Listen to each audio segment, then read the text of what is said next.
Le Pádraig, Ireland's National Day, and a celebration of all things green and boozy and clovery and sober. Oh, and Guinness. I already did a painstakingly long video about RT Guide Christmas covers. When I finished recording, I thought that the national holiday deserved a video in its own right, so I don't need to go in extreme pains to talk of its history. Like the Christmas video, there's no evidence of every year's cover, so let's begin. Starting with 1961. Fat chance, because there is no 1961 in the magazine St. Patrick's Day History, as it started on December the 1st. That was less than half a year away from the first St. Paddy's cover by both the magazine and television. In 1962, providing a montage of performances and sports for the big day inside a three-leaf clover, the de facto national flower of Ireland, unless I'm wrong and an actual Irishman rectifies me and punches me in the shins. 1964's cover is elusive, and that's the cover they say is the St. Patrick's Day cover at the RTE archives, as it comes from the week after and suggesting they were already promoting the Easter programming, or lack thereof. So it's 1968, and about a year and a half of the creation of the RT brand name and the rebrand of the magazine that followed. The masthead swapped the traditional red for green, promoting the usual traditional ballet and music. Oh, and Sir Terence of Woganshire. 1972, already under the striped typeface, gave us Margaret Warner's second film on Ireland. Oh, and the Railway Cups, whatever they are. 1973, some guy playing a guitar. Le Pádraig, Maiden of Fhéile, Colring, Amrin, Len O'Hara, agus Albert Fry. Another performance paved way for the 1974 cover.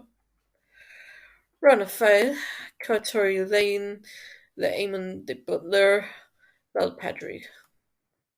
Apologies for my Gaelic, there's no universal dialect, so yeah. It's like Irish English. Oh wow, finally a better choice of typefaces in 1975. A stark contrast to the two previous covers, as this one promised more support than any other cover seen so far in this video.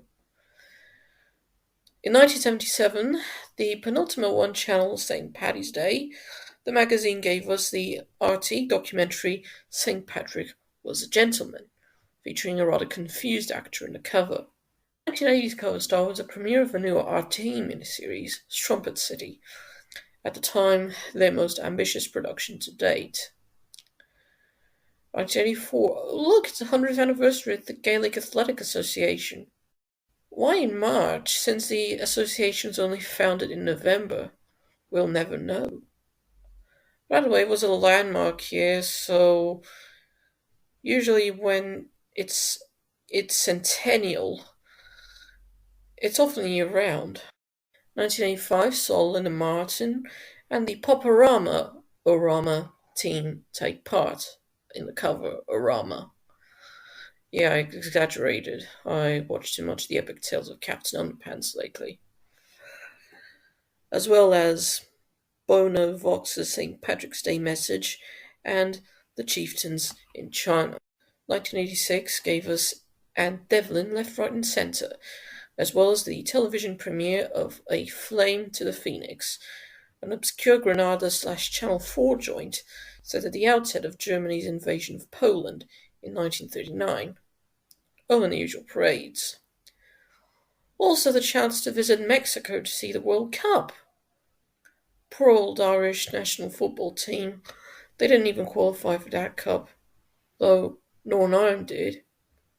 You had to wait 2 World Cups to achieve that goal. 1987 was the only year where the RT Guide logo of the time was given the green treatment. We've seen it in blue, we've seen it in red, we've seen it in pink. I've seen it in orange on that Facebook page ages ago when I was researching. And it's another St. Patrick's Day parade, but this time it's taking the cover by storm. I don't know what happened in 1988 and 1989. But 1980 just repeated the same formula as 1987. Different shot this time. It also noticed the signs of the changing times with the new typefaces. Patrick's Day from the GPO to Vinnish Boffin, or whatever it's pronounced. Can Ireland have its own answer to the Oscars?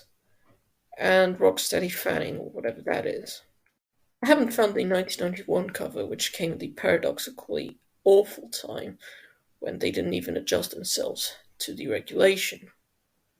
So 1992, the first after deregulation, a mere 11 months after that. No better way to celebrate it than with those puppets from the den. Also, a family holiday to Euro Disney, weeks away from its big inauguration. 1994, never mind. Krzysztof Kononowicz. Nazywam się Kononowicz Krzysztof. Urodziłem się dnia 21 stycznia 1963 roku w Kętrzynie, województwo olsztyńskie. 1997 gave us Married Black and a trip to see how the Irish diaspora in America was faring St. Patrick's Day.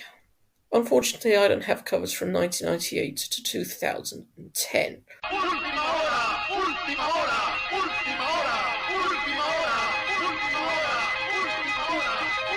Hey guys, RandomMe a few hours after recording saying that I overlooked a few issues I found on Facebook.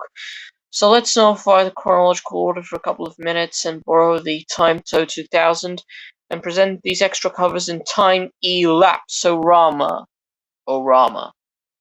Starting with 1979 and the first two-channel Paddy.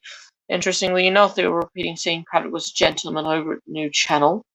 1983 gave us a great debut for the Irish and what seems to be subliminal advertising for Guinness in the United States of America. 1988's one was special for the launch of a one-year local radio project called Millennium Radio, a daytime radio service that ran until next year's spring on occasion of the double millennium. 1989 gave us the Green Outdoors, and obviously Gaybo had to be there. There's further gardening action in the last St. Patrick's Day issue pre-deregulation in 1991. Like 2 years earlier, Gaybo was there too. 1993 saw the return of Spock in Star Trek TNG, as well as the national final for that year's Eurovision Song Contest held at Mill Street, the first post-1993 enlargement to the East of Europe of the EBU. Oh, and 14 years since Pope John Paul II. 1998, or the year I was born, gave us a cause. We were given a second chance in 1999's cover, half a year after they changed the logo to be all Futurama-ish. And lastly, 2000, the cover stars were from their Corey Faircity. Anyway, enough time to 2000, let's go straight to 2011.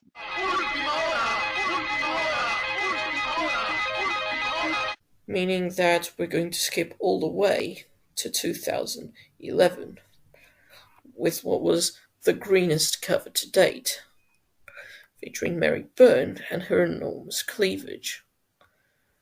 The green was significantly toned down in the 2012 edition, still celebrating the best of Irish and including a woman with massive cleavage as the cover star. Also included was a freebie, a replica edition of an RTE guide from about 40 years ago, but entirely in black and white. The reason why they did this is because Ireland is still celebrating the 50th anniversary of above television in the guide. They did two other replicas, one from the box SBC age, and one from its reconversion in physical format, promoting blankety blank. Oh, the irony for when the 2013 cover for Paddy depicted Ireland's most loved British soap, Corrie, by then airing on TV3 for about a decade, as RTE used to have the rights until they said, wait, commercial television is a thing?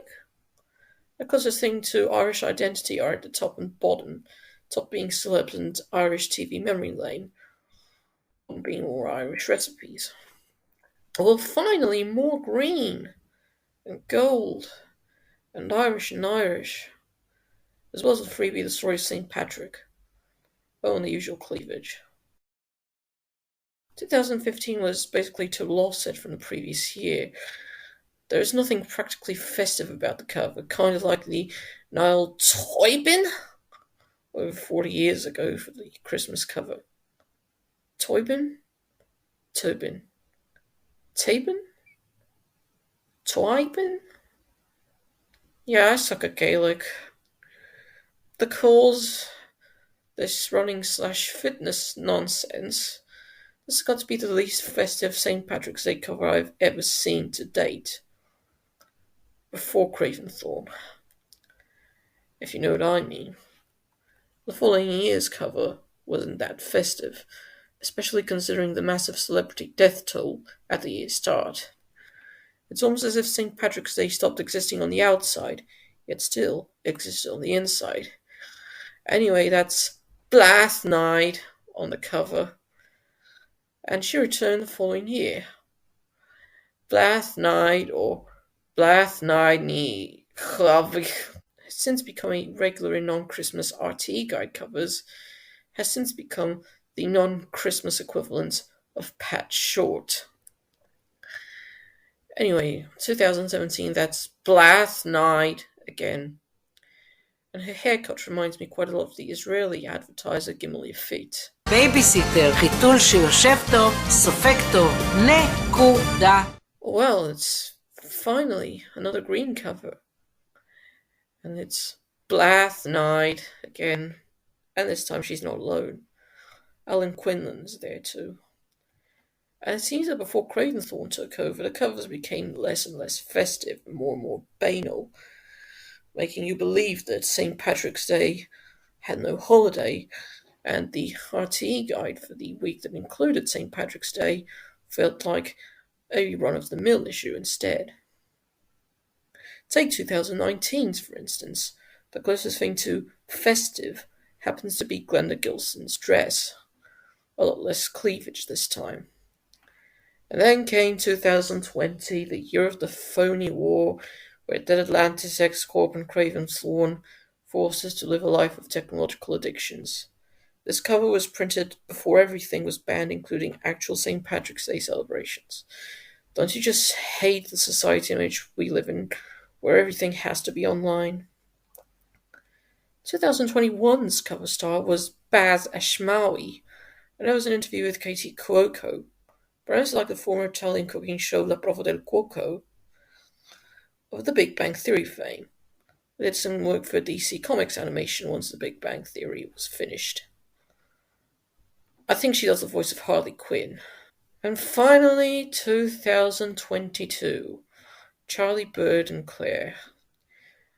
Now, looking back at all of these covers made me think, is Ireland becoming less tolerant to its national holiday? Yes and no. Because Ireland is the Emerald Isle or something. And I'm in a race against time to finish this, so top of the evening to you. Sorry if you find this awful to say. And Butchers Gali to everyone who watched this video. If you're confused, then you haven't even watched the Christmas one yet.